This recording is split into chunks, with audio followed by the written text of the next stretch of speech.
नमस्कार दोस्तों,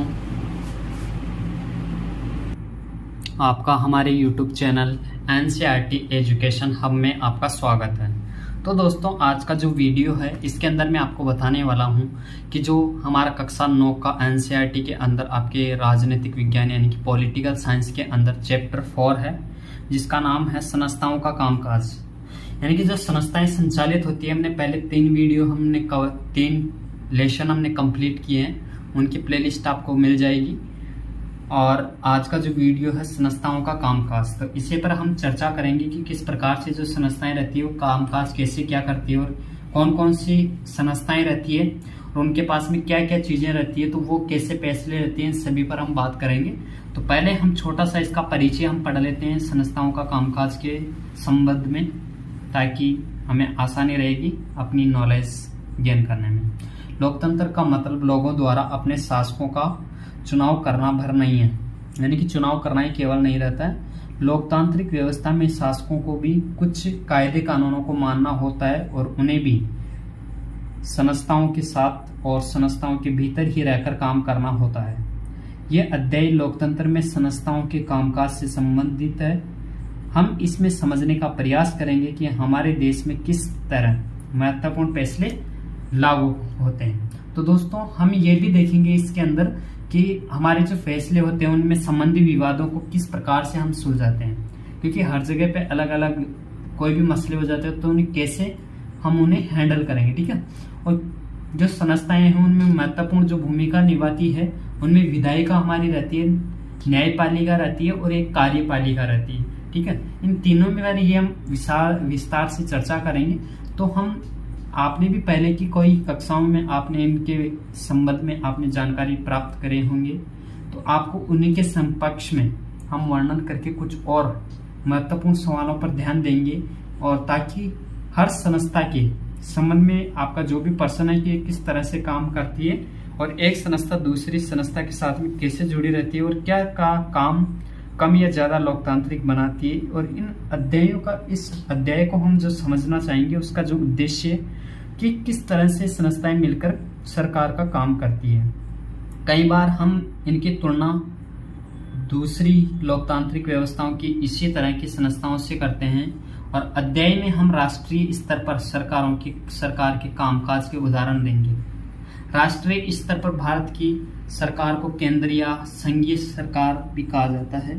तो हम इन अध्याय के अंदर हम इनके संबंध में जानकारी प्राप्त करेंगे, ठीक है। तो आप रेगुलर बने रहिए ताकि आसानी से आपको इसके संबंध में अधिक से अधिक जानकारी मिल पाए। तो दोस्तों, आप यहाँ पे देख रहे होंगे जो 4th चैप्टर है उसके अंदर कि प्रमुख नीतिगत फैसले कैसे लिए जाते हैं।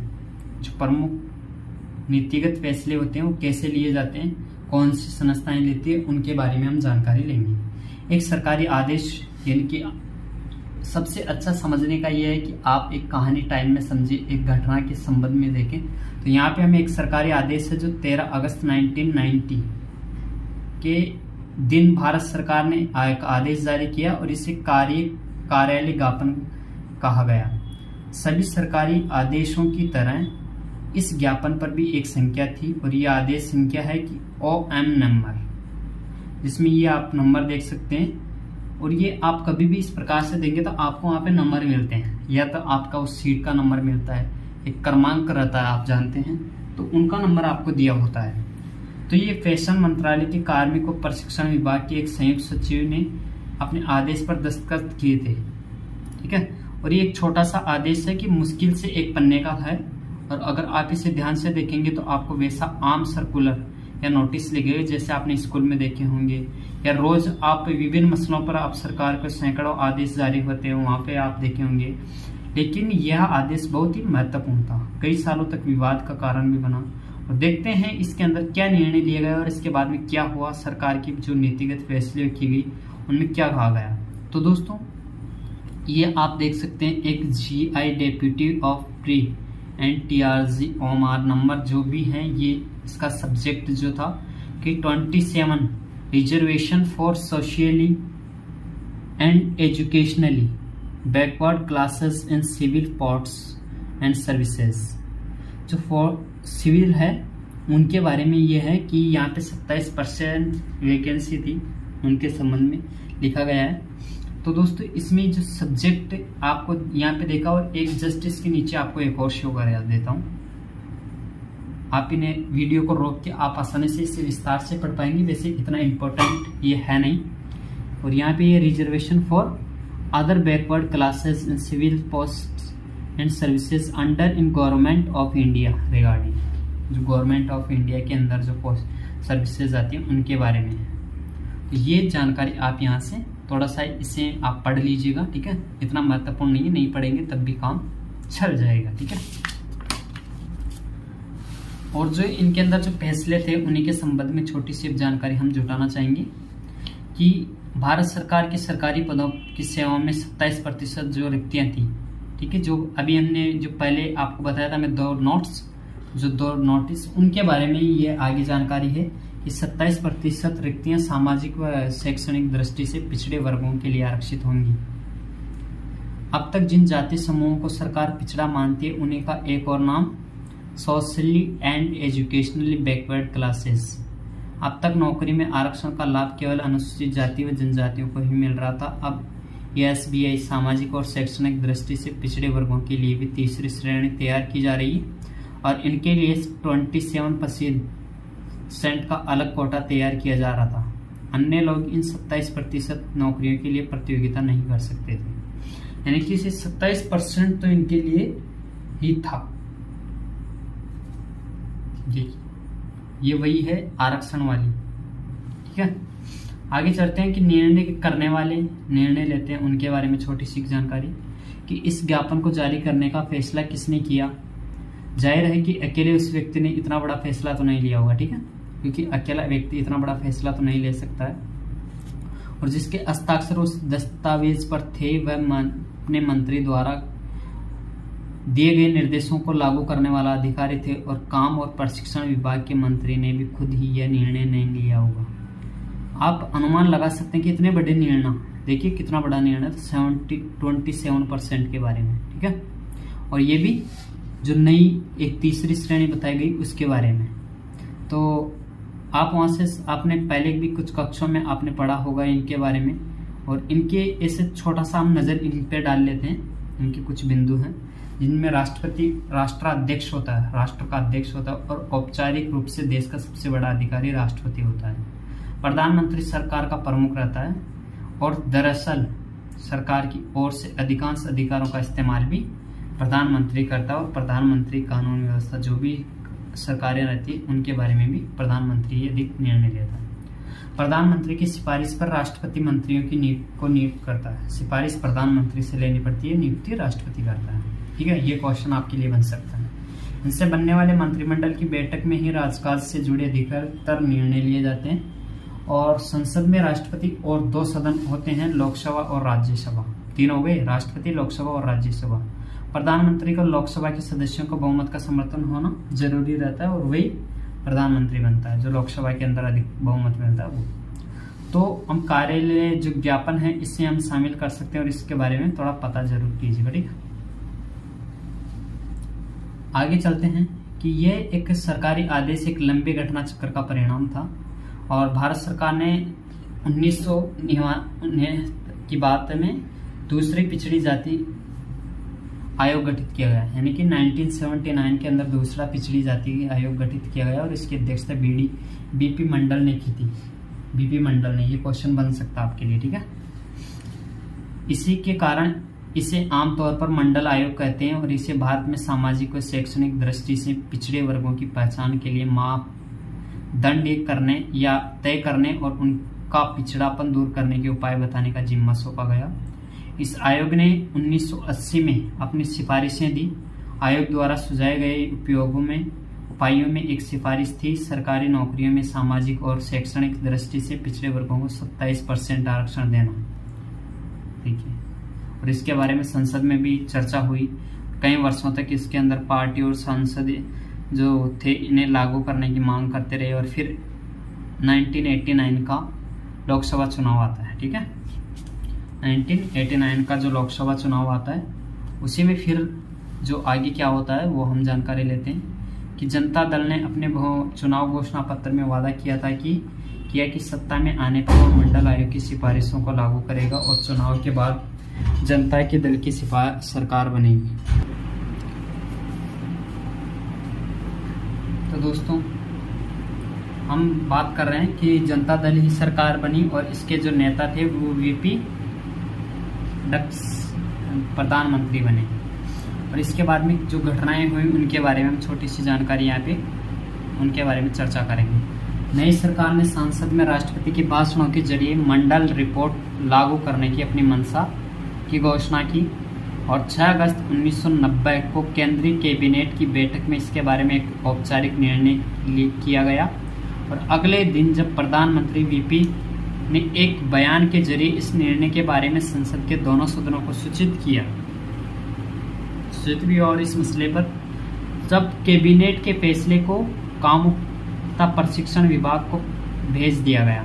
विभाग के वरिष्ठ अधिकारियों ने कैबिनेट के निर्णय के मुताबिक एक आदेश तैयार किया और मंत्री की स्वीकृति केंद्रीय सरकार की तरफ से ली गई और एक अधिकारी ने उस पर हस्ताक्षर किए और इस तरह 13 अगस्त 1990 को ये तैयार हो गया। और अगले कुछ महीनों तक ये आदेश सबसे ज़्यादा चर्चित मुद्दा बना रहा। सभी अखबार और पत्रिकाओं में इस मुद्दे पर तरह तरह के विचार आए और बहस चली।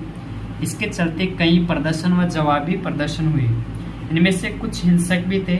इससे नौकरियों के हजारों अवसर प्रभावित होने वाले थे, इसलिए लोगों की प्रतिक्रिया बहुत तीखी थी। कुछ लोगों का मानना था कि भारत में विभिन्न जातियों के बीच असमानता के कारण ही नौकरियों में आरक्षण जरूरी है। अब उनका मानना यह था कि लोगों को बराबरी पर आने का मौका मिलेगा जिनको सरकारी नौकरियों में अभी तक उचित प्रतिनिधित्व नहीं मिला। और जो दूसरा पक्ष था उसमें यह था कि लोगों का मानना था कि इस निर्णय से जो पिछड़े वर्ग के नहीं हैं उनके अवसर छिनेंगे, अधिक योग्यता वाले भी उनको नौकरियां नहीं मिलेगी। और कुछ लोगों का मानना था कि इनसे जातिवाद बढ़ेगा जिससे देश की प्रगति व एकता पर असर होगा। ठीक है, और ये निर्णय अच्छा नहीं था। और इस अध्याय के बारे में हम इन्हीं के बारे में बात नहीं करेंगे। हम इस उदाहरण को सिर्फ ये समझने के लिए बता रहे हैं कि देश में प्रमुख निर्णय कैसे लिए जाते हैं। ठीक है, ये मुद्दा तो ये इतना इम्पोर्टेंट नहीं है, लेकिन इसीलिए है कि आप को ये समझ में आए कि किस प्रकार से निर्णय लिया जाता है। विवाद इस पर कैसे निपटारा किया गया, इनके बारे में हम सरकार निर्णय से उठने वाले जो भी विवादों का निपटारा होता है वो सर्वोच्च न्यायालय या उच्च न्यायालय करते हैं। सर्वोच्च न्यायालय और उच्च न्यायालय इनका निपटारा करते हैं।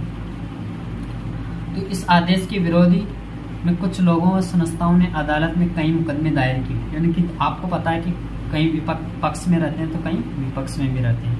उन्होंने अदालत से इस आदेश को अवैध घोषित करके लागू होने से रोकने की अपील की और भारत के सर्वोच्च न्यायालय ने भी इन सभी मुकदमों को एक साथ जोड़ दिया और इस मुकदमे को इंदिरा साहनी एवं अन्य बनाम भारत का मामला कहा गया जाता है। सर्वोच्च न्यायालय के 11 सबसे वरिष्ठ न्यायाधीशों के दोनों पक्षों की दलीलें सुनी और उन्हें 1992 में बहुमत से फैसले किया गया कि भारत सरकार का यह आदेश अवैध नहीं है। लेकिन सर्वोच्च न्यायालय ने सरकार से उसके मूल आदेश में कुछ संशोधन करने को कहा है। उसने कहा कि पिछड़े वर्ग की अच्छी स्थिति वाले लोगों को आरक्षण का लाभ नहीं मिलना चाहिए। उसी के मुताबिक 8 सितंबर 1993 को कार्मिक एवं प्रशिक्षण मंत्रालय ने एक आदेश जारी किया। किसने किया? पहले सर्वोच्च न्यायालय में गया, वहाँ पे न्यायाधीशों के जो दल थे उनके बीच में बहस चली।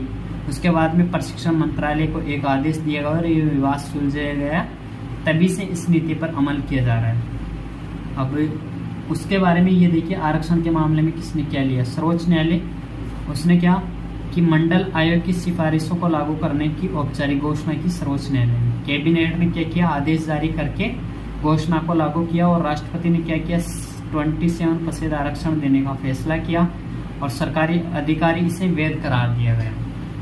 ये इस प्रकार से फैसले लिए जाते हैं। अब आगे चलते हैं राजनीतिक संस्थाओं की आवश्यकता, जो राजनीति में रहती है उनके बारे में, कि हमने ऐसा जो अभी उदाहरण देखा तो सरकार कैसे काम करती है। किसी को देश चलाने में इस तरह की कई गतिविधियां शामिल रहती हैं। मिसाल के तौर पर सरकार पर नागरिकों की जो सुरक्षा है उसे निश्चित करने और सबको शिक्षा एवं स्वास्थ्य सुविधाएं मुहैया करवाने की जिम्मेदारी होती है। सबको शिक्षा स्वास्थ्य सुविधाएं करवाने की जिम्मेदारी सरकार पर होती है और वह इकट्ठा करती है और इसे सेना पुलिस और विकास कार्यक्रमों पर खर्च करती है।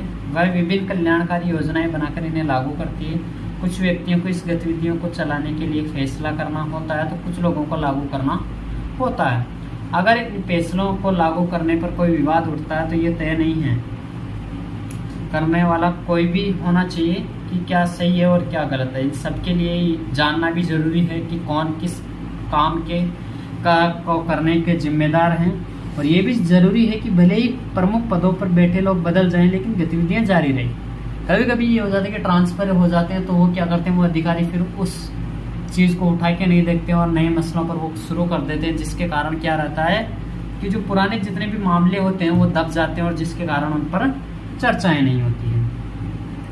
तो ऐसा नहीं होना चाहिए, गतिविधियां जारी रहनी चाहिए और जो भी मसले हैं उनका जो भी रिजल्ट हो वो लोगों को मिलना चाहिए, जो भी न्याय है वो मिलना चाहिए। लिहाजा सभी आधुनिक लोकतांत्रिक देशों में इन कामों को देखने के लिए विभिन्न व्यवस्थाएं की गई है और इस तरह की व्यवस्थाओं को संस्थाएं कहते हैं। कोई भी लोकतंत्र तभी ठीक से काम करता है जब ये संस्थाएं अपने आप को अच्छी तरह से करती हैं, ठीक है। और जब तक ये संस्थाएं अच्छा अपने आप में नहीं करती तब लोकतंत्र ठीक नहीं रहता है। जैसे ये सही तरीके से काम करेगी तो किसी भी देश के संविधान में प्रत्येक संस्था के अधिकारों और कार्यों के बारे में बुनियादी नियमों का वर्णन होता है और दिए गए जो उदाहरण हैं उनके बारे में हम छोटी सी चर्चा यहाँ पे कर लेते हैं। क्या चर्चा है कि प्रधानमंत्री और कैबिनेट ऐसी संस्थाएं हो जो सभी महत्वपूर्ण नीतिगत फैसले करती है। प्रधानमंत्री और जो कैबिनेट के अंदर आपने देखा होगा जो आईएएस बनते हैं उसके अंदर या फिर वो तो एक मंत्री रहते हैं, यानी कि वो सचिव रहते हैं, लेकिन उसके बाद में जो मंत्री कैबिनेट मंत्री रहते हैं, जो राष्ट्रीय मंत्री रहते हैं, उनके बारे में वही फैसले लेते हैं और मंत्रियों द्वारा किए गए फैसलों को लागू करने के उपायों के एक निकाय के रूप में नौकरशाह जिम्मेदार होते हैं और सर्वोच्च न्यायालय वह संस्था है जहां नागरिक और सरकार के बीच विवाद अंततः सुलझाए जाते हैं। सर्वोच्च न्यायालय में रहता है, कभी कभी मान लीजिए कोई योजना लागू कर दी है या फिर कुछ भी फैसला ले लेते हैं, उससे क्या लगता है यदि लोगों को लगता है कि this is not good for our, यदि वो लोगों के लिए सही नहीं है और लोगों को लगता है कि हमारे लिए सही नहीं है तो फिर वो क्या करेगी, वो सरकार के खिलाफ जो टीम है, मंत्री है, कैबिनेट है, तो उनके खिलाफ जब जनता है वो विद्रोह कर देगी और उनके खिलाफ नारेबाजी या जो भी निर्णय लेगी तो सर्वोच्च न्यायालय उसका जो भी रिजल्ट रहता है वो उसका न्याय करता है। तो आपको इसके उदाहरण में ये है कि दूसरी संस्थाओं के बारे में क्या सोचते हैं, इनकी भूमिका क्या रहती है और संस्थाओं का काम करना आसान नहीं है। जैसे कि संस्थाओं के साथ कायदे कानून जुड़े होते हैं, क्योंकि ये नहीं है कि संस्था है वो अपनी मर्जी से जो मन में आ रही है वो कर रही है और जो फैसला लेना चाह रही है वो ले रहा है, ऐसा नहीं होता है।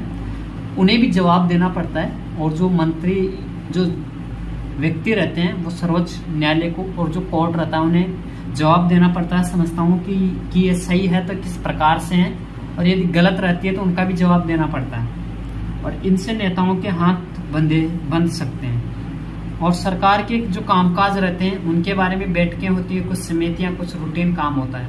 ये नहीं है कि डायरेक्ट जिसके मन में आया कोई सा भी मंत्री मान लीजिए तो या प्रधानमंत्री है तो ये नहीं कि उनको जो विचार आया वो बोल दिया, नहीं, उनके बारे में चर्चाएं होगी, समितियां होगी, बैठक होगी, उनका रूटीन होगा और उन पर कुछ जो सामान्य रूटीन रहता है। तो इनके कारण अक्सर काम में देरी हो जाती है या परेशानियां भी कभी कभी आती है, इसलिए संस्थाओं के कामकाज में परेशानी महसूस की जा सकती है। और ऐसे में सोच सकता है कि एक ही व्यक्ति सारे फैसले ले तो ज्यादा से बेहतर होगा।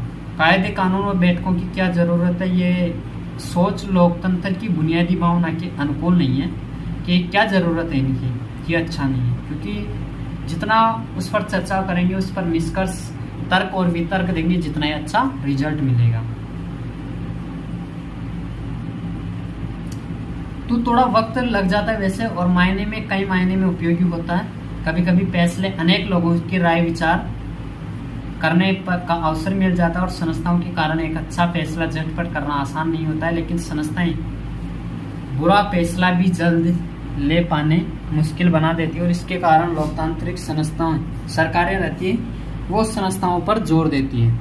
ये आपको इस प्रकार की जो जानकारी है ये अधिक है कि अच्छी है आपके लिए भी, क्योंकि आपको इन पर विचार विमर्श आपको करना चाहिए। ठीक है, तो आपको बताना चाहूँगा कि ये 4th चैप्टर का, क्योंकि अगला जो टॉपिक आ रहा है वो आपका संसद होगा।